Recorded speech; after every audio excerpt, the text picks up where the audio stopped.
بسم اللہ الرحمن الرحیم والشمس وضحاها اعوذ باللہ من الشیطان الرجیم بسم اللہ الرحمن الرحیم الحمد للہ الواحد الاحد الفرد الصمد والصلاة والسلام علی مصدر الخیر واشرف بریتہ ابی القاسم المصطفیٰ محمد وعلی آلہ الاطیبین الاطہرین المنتجبین اما بعد وقد قال اللہ تبارک و تعالی فی کتابہ المجید والفرقانہ الحمید وهو اصدق القائلین وقولہ الحق بسم اللہ الرحمن الرحیم وَلَقَدْ كَتَبْنَا فِي الزُّبُورِ مِن بَعْدِ الذِّكْرِ أَنَّ الْأَرْضَ يَرِثُهَا عِبَادِيَ الصَّالِحُونَ۔ برادران عزیز، ہماری گفتگو حضرت امام مہدی علیہ السلام کے متعلق ہو رہی تھی، اور گزشتہ گفتگو میں ہم نے زبور کی عبارت آپ کی خدمت میں پیش کی تھی قرآن مجید کے حوالے سے، چونکہ قرآن مجید میں خداوند عالم نے ارشاد فرمایا کہ ہم نے زبور میں لکھا ہے، اور اس سے پہلے تورات میں بھی لکھا ہے کہ ہماری اس زمین کے وارث ہمارے صالح اور نیک بندے ہوں گے۔ تو قرآن مجید میں اجمال ہوتا ہے، تفصیل نہیں ہوتی۔ تفصیل اور تبیین نبی کریم صلی اللہ علیہ وآلہ وسلم کے اور ان کی آل کے ذمے ہے، جیسا کہ حدیث ثقلین میں ارشاد فرمایا، انی تارک فیکم الثقلین کتاب اللہ وعطرتی اہل بیتی ان تمسکتم بہما لن تضلوا بعدی ابدا۔ قرآن مجید کا یہ اشارہ اس چیز کی نفی نہیں کرتا کہ باقی آسمانی کتابوں میں ذکر نہ ہو۔ تو 104 کتابیں صحیفے جو آسمان سے نازل ہوئے ہیں، اگر دقت نظر سے دیکھا جائے تو تمام صحیفوں میں اور تمام آسمانی کتابوں میں آخری زمانے میں ایک آنے والے کا وعدہ کیا گیا ہے، اور اس آنے والے کے حوالے سے بہت سے علماء کو اور محققین کو غلط فہمی پیدا ہوئی ہے۔ ان میں سے ہمارے ایک محترم جاوید احمد غامدی صاحب بھی ہیں۔ انہوں نے اپنی گفتگو میں ایک مقام پہ فرمایا ہے کہ احادیث نبویہ صلی اللہ علیہ وآلہ وسلم اس کے متعلق موجود ہیں کہ میرے بعد کوئی ایک آئے گا، اور وہ آنے والا کوئی بھی ہو سکتا ہے، مختلف لوگ، مختلف بادشاہ اور مختلف حکمران نبی کریم صلی اللہ علیہ وآلہ وسلم کے بعد آتے رہے ہیں۔ بقول ان کے کہ شاہ فیصل بھی ایک اچھے حکمران تھے۔ آج کل شاہ سلمان ہیں، اور شاہ سلمان کا بیٹا محمد ہے، اور احادیث میں یہ جو کہا گیا ہے کہ اس کا نام میرے نام پر ہوگا اور اس کے باپ کا نام میرے باپ پر ہوگا، تو ہو سکتا ہے بعد میں یہ حکومت محمد بن سلمان کو ملے اور ان کا بیٹا عبداللہ ہو تو وہ محمد بن عبداللہ ہو جائیں گے۔ تو ان کے کہنے کا مقصد یہ تھا کہ اس قسم کا کوئی حکمران جو ہے وہ آ سکتا ہے۔ اچھے حکمران بھی گزرتے رہے ہیں۔ خلفائے راشدین طرف بھی انہوں نے اشارہ کیا کہ اس کے متعلق نبی کریم نے فرمایا کہ میرے خلفاء راشدین ہیں اور مہدیین ہیں، تو ان میں سے کوئی ہو سکتا ہے، اور وہ خلافت جو ہے اس کو لے کے گئے ہیں۔ حضرت امیر معاویہ کے متعلق بھی انہوں نے کہا کہ وہ بھی ایک خلیفہ راشد اور خلیفہ مہدی تھے، اور اس طرح سے شریف مکہ کے متعلق بھی انہوں نے اشارہ کیا کہ وہ حکمران ان آل سعود سے پہلے حجاز میں، چونکہ سادات کی حکومت رہی ہے، ہاشمی تھے وہ، اور اس لیے انہیں شریف مکہ کہا جاتا تھا، تو وہ بھی مراد ہو سکتے ہیں کہ وہ مہدی ہوں۔ اور اسی طرح سے بنی امیہ کے بعض حکمرانوں کی طرف انہوں نے اشارہ کیا، اور ساتھ ہی انہوں نے بنی عباس کے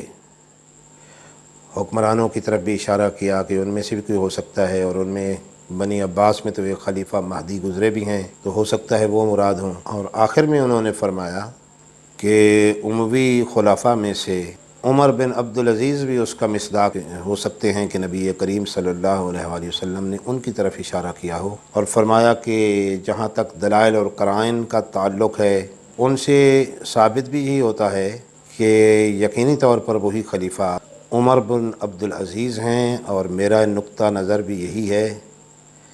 کہ وہ خلیفہ عمر بن عبدالعزیز ہیں جن کی طرف رسول کریم صلی اللہ علیہ وآلہ وسلم نے ارشاد فرمایا کہ میرے بعد ایک حکمران آئے گا جو بڑا فیاض ہوگا اور بڑا عادل ہوگا، اور عدل و انصاف ہوگا اس کے نظام حکومت میں، تو وہ کہتے ہیں کہ پھر حضرت عمر بن عبدالعزیز سے بڑھ کے تو اور کوئی نہیں ہو سکتا۔ تو میرا نقطہ نظر بھی یہی ہے، جسے میں نے اپنی کتاب میزان میں بھی بیان کر دیا ہے، کہ وہ خلیفہ عمر بن عبدالعزیز رضی اللہ تعالیٰ عنہ ہیں۔ یہی میرا نقطہ نظر ہے۔ تو میرا نقطہ نظر یہ ہے کہ اصل بات اتنی ہی تھی جتنی امام بخاری نے اور امام مسلم نے لے لی، اس سے زائد کچھ نہیں تھا۔ یہ باقی جتنی چیزیں ہیں یہ بعد کے زمانوں میں ان روایتوں کے اندر شامل ہوتی چلی گئی۔ ان لوگوں نے اتنی بات لی جتنی بات فی الواقع تحقیق کے معیار پر پوری اترتی تھی، اور اس کا مصداق وہ کون تھا خلیفہ، وہ کون سا حکمران تھا کہ جس حکمران کے زمانے میں لوگوں نے دیکھا کہ فیاضی بھی ہے اور عدل و انصاف بھی ہے۔ وہ اگر آپ تاریخ پر ایک نگاہ ڈال کے دیکھیں تو صاف معلوم ہوتا ہے کہ عمر بن عبدالعزیز رضی اللہ عنہ ہے۔ اس بنیاد پر میں نے اپنی کتاب میزان میں یہ لکھا ہے کہ مہدی سے متعلق روایات محدثانہ تنقید کے معیار پر پوری نہیں اترتی، البتہ جو صحیح روایتیں ہیں ان میں ایک فیاض خلیفہ، ایک عادل خلیفہ، ایک فیاض حکمران، ایک عادل حکمران کے آنے کی خبر دی گئی ہے، اور اس کا مصداق سیدنا عمر بن عبدالعزیز تھے۔ لہٰذا رسول اللہ صلی اللہ علیہ وسلم کی یہ پیشین گوئی حرف بحرف پوری ہو چکی ہے۔ یہ میں نے اپنا نقطہ نظر بیان کر دیا۔ نقطہ نظر کا مطلب یہ ہے کہ انہوں نے یہ حتمی فیصلہ کیا ہے، ان کی حتمی تحقیق یہی ہے جس کو انہوں نے ثابت کیا ہے کہ وہ مہدی موعود جس کا وعدہ قرآن مجید میں اور نبی کریم صلی اللہ علیہ وآلہ وسلم کی احادیث میں کیا گیا ہے، وہ ایک اموی خلیفہ حضرت عمر بن عبدالعزیز ہیں۔ حضرت عمر بن عبدالعزیز کے متعلق میں آپ کی خدمت میں تھوڑا سا ان کی شخصیت کے متعلق بات کر دوں کہ یہ وہی خلیفہ ہیں کہ چونکہ ان کے والد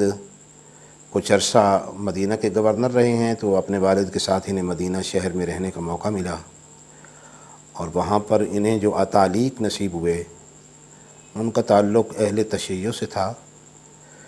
تو انہوں نے اپنی ابتدائی تعلیم جو ہے وہ ایک شیعہ استاد سے حاصل کی، اور ان کے افکار سے یہ متاثر بھی ہوئے، اور یہی وہ پہلے خلیفہ ہیں جنہوں نے حضرت علی علیہ السلام کو جمعہ کے خطبہ میں جو گالیاں وغیرہ دی جاتی تھیں ان کا سلسلہ روکا، اور جمعہ کے خطبہ کے آخر میں جہاں پہ گالیاں دی جاتی تھیں وہاں حکم دیا کہ اس آیہ مجیدہ کو پڑھا جائے کہ ان اللہ یأمر بالعدل والإحسان وإیتاء ذی القربى وینہی عن الفحشاء والمنکر والبغی یعظکم لعلکم تذکرون۔ تو یہ وہ خلیفہ ہیں، اور انہوں نے گالیوں کا سلسلہ اس طرح سے بند کیا تھا کہ انہوں نے ایک عیسائی سے کہا کہ تم دربار میں آ کر مجھ سے میری بیٹی کا رشتہ مانگنا۔ تو وہ بیچارہ بڑا پریشان ہوا، اس نے کہا کہ جی آپ خلیفہ وقت ہیں، آپ حکمران ہیں، میں بڑے دربار میں آپ سے آ کے اپنی بیٹی کا رشتہ کیسے مانگ سکتا ہوں؟ تو انہوں نے کہا کہ نہیں، میں جب خود تمہیں کہہ رہا ہوں کہ تم نے آ کے یہ کام کرنا ہے، تو ان کے حکم سے مجبور ہو کر اس عیسائی نے آ کر بڑے دربار میں ان سے بیٹی کا رشتہ مانگا، اور جتنے بھی اموی وزراء اور خواص اور امراء وہاں دربار میں بیٹھے ہوئے تھے وہ اسے مارنے کے لیے بھاگے۔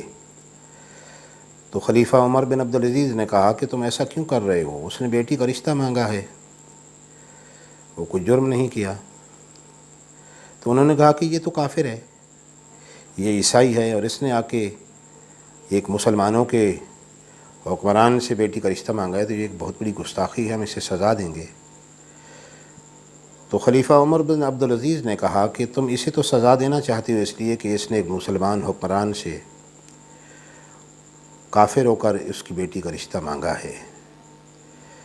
تو علی علیہ السلام کے متعلق تمہارا کیا خیال ہے؟ جمعہ کے خطبے میں وہ اس لائق ہیں کہ انہیں گالیاں دی جائیں، تو نبی کریم صلی اللہ علیہ وآلہ وسلم نے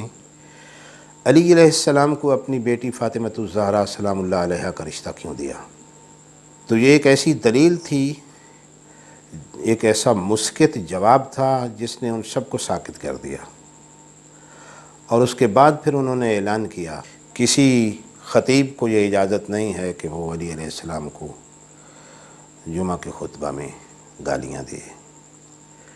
اور اس کے علاوہ ان کے متعلق یہ بھی مشہور ہے کہ انہوں نے فدق واپس کیا، اور بہت سے اصلاحات کیں، تو اس میں کوئی شک نہیں ہے کہ حضرت عمر بن عبدالعزیز رضی اللہ تعالیٰ عنہ ایک عادل حکمران بھی تھے اور اچھے خلیفہ بھی تھے، اور ایک مثالی شخصیت بھی تھے، اور نیک اور پرہیزگار اور زاہد شخصیت تھے۔ لیکن برادران گرامی، ان کو مہدی اس لیے نہیں کہا جا سکتا ہے چونکہ نبی کریم صلی اللہ علیہ وآلہ وسلم نے ارشاد فرمایا کہ ایک تو وہ میرے اپنے خاندان سے ہوگا، دوسری بات یہ ہے کہ اس کا نام میرے نام پر ہوگا،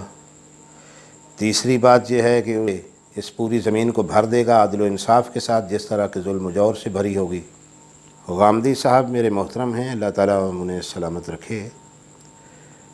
چونکہ ایک عالم دین ہیں، ایک محقق ہیں، ایک سکالر ہیں، قرآن مجید کے مفسر ہیں، اور ہمیں تو بچپن سے اساتذہ نے یہ سکھایا تھا کہ دیکھو بیٹا، عالم دین کسی بھی مذہب سے تعلق رکھتا ہو، کسی بھی فرقے سے عالم دین کا تعلق ہو، آپ نے اس کا احترام کرنا ہے۔ تو اساتذہ کو وہ دیا ہوا سبق ہے، اس لیے ہم ان کا احترام کرتے ہیں۔ لیکن انہوں نے یہ نتیجہ اخذ کیا ہے اور آخر میں آ کر یہ فرمایا ہے کہ ہم مان لیتے ہیں صحیح مسلم کی اور صحیح بخاری کی ان دو احادیث کو کہ جن میں امام مہدی کا نام نہیں ہے اور جن میں یہ ذکر نہیں ہے کہ وہ رسول اللہ کے خاندان سے ہوں گے، جن میں یہ ذکر نہیں ہے کہ وہ بنی فاطمہ سے ہوں گے، اور جن میں یہ ذکر نہیں ہے کہ وہ منصوص من اللہ ہوں گے۔ قباحت ہم محسوس نہیں کرتے، ہم اس کو مان لیتے ہیں، ان دو احادیث کو مان لیتے ہیں، اور انہی دو احادیث کو مان کر ہم یہ فیصلہ کرتے ہیں کہ وہ عمر بن عبدالعزیز رحمۃ اللہ علیہ ہو سکتے ہیں۔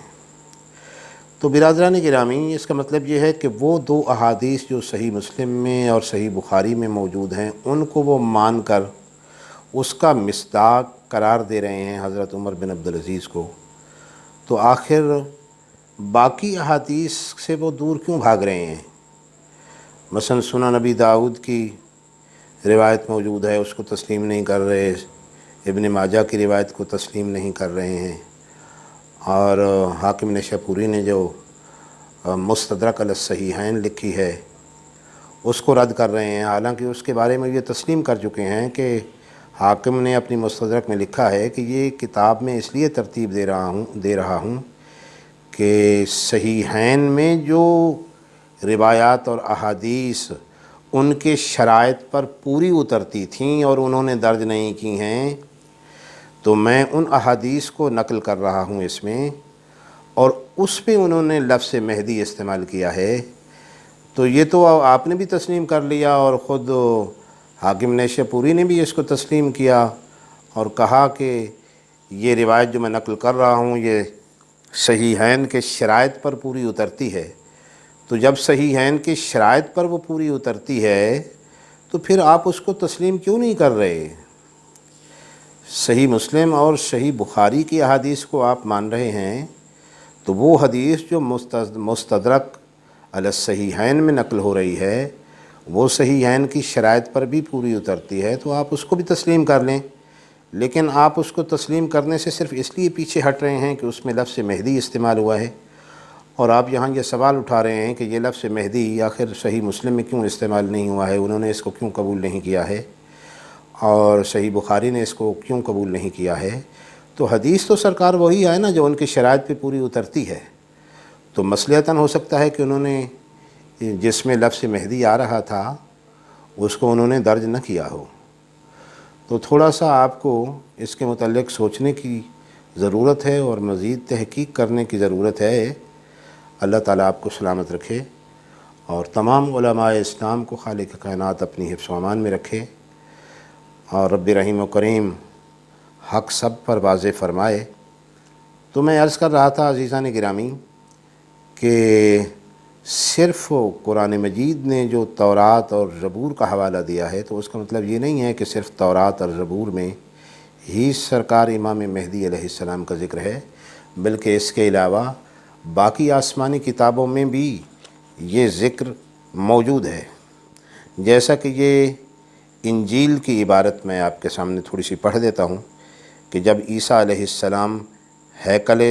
سلیمانی سے باہر آئے، ان کے حواریوں میں سے ایک نے کہا کہ ملاحظہ فرمائیں کتنے قیمتی پتھر ہیں اور کتنی عظیم عمارات ہیں۔ تو انہوں نے کہا ان عظیم عمارات کو دیکھ رہے ہو، پتھر پر پتھر نہیں رکھا جائے گا مگر یہ کہ گرا دیا جائے گا۔ اور چونکہ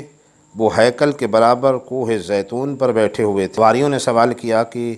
یہ امور کب واقع ہوں گے؟ تو مسیح علیہ السلام نے فرمایا تم گمراہ نہ ہو جانا، کیونکہ بہت سے آئیں گے اور دعویٰ کریں گے کہ وہ مسیح ہیں، اور اگر تم جنگوں کی خبریں سنو تو مضطرب نہ ہونا، کیونکہ ان حوادث کا وقوع پذیر ہونا ضروری ہے، لیکن انتہا ابھی نہیں ہے، کیونکہ ایک امت دوسری امت کے خلاف اور ایک ملک دوسرے ملک کے خلاف اٹھ کھڑا ہوگا، زلزلے آئیں گے اور قحط پڑے گا، تم بیدار رہو اور دعا کرو، کیونکہ نہیں جانتے ہو کہ وہ وقت کب آئے گا۔ بیدار رہو کیونکہ نہیں جانتے ہو کہ صاحب خانہ کب آئے گا،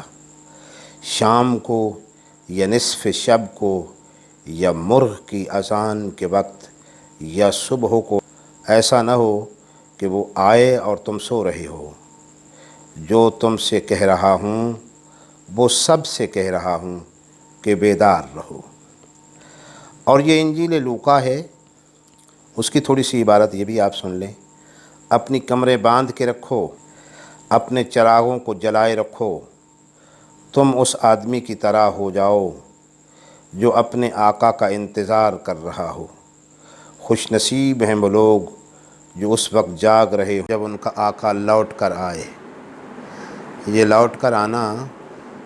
اس میں بڑا اشارہ موجود ہے۔ آنکھیں اس انسان کو دیکھیں گی کہ وہ بادل پر سوار اور قوت اور جلال کے ساتھ آئے گا۔ امریکی محقق مسٹر ہاکس، جنہوں نے کتاب لکھی ہے قاموس کتاب مقدس، جس کا ترجمہ ہوا ہے، وہ کہتے ہیں کہ 80 مرتبہ انجیل میں یہ لفظ آیا ہے کہ وہ انسان آئے گا، وہ انسان زیادہ آئے گا یا وہ انسان آئے گا۔ تو یہ شاید اس لیے ہے کہ چونکہ جناب عیسیٰ علیہ السلام کا کوئی باپ نہیں تھا، بغیر باپ کے وہ پیدا ہوئے، تو اس لیے یہ انجیل میں بار بار کسی انسان زادے کا نام آتا ہے۔ 30 مرتبہ عیسیٰ علیہ السلام پر وہ کہتے ہیں کہ یہ لفظ قابل تطبیق ہے، اور 50 مرتبہ کسی اور نجات دہندہ کی بات ہو رہی ہے۔ یہ مسٹر ہاکس امریکی محقق کہہ رہے ہیں۔ 80 مرتبہ یہ لفظ آیا ہے انجیل میں،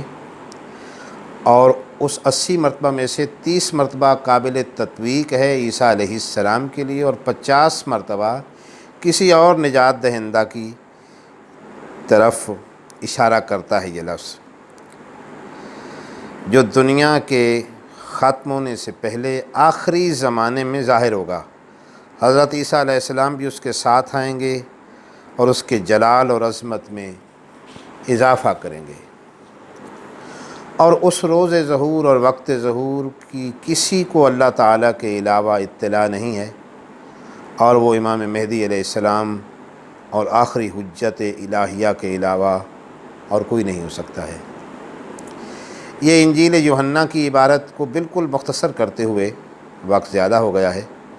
تو میں اس عبارت کو مختصر کرتے ہوئے آپ کی خدمت میں 2-3 جملے عرض کر دیتا ہوں۔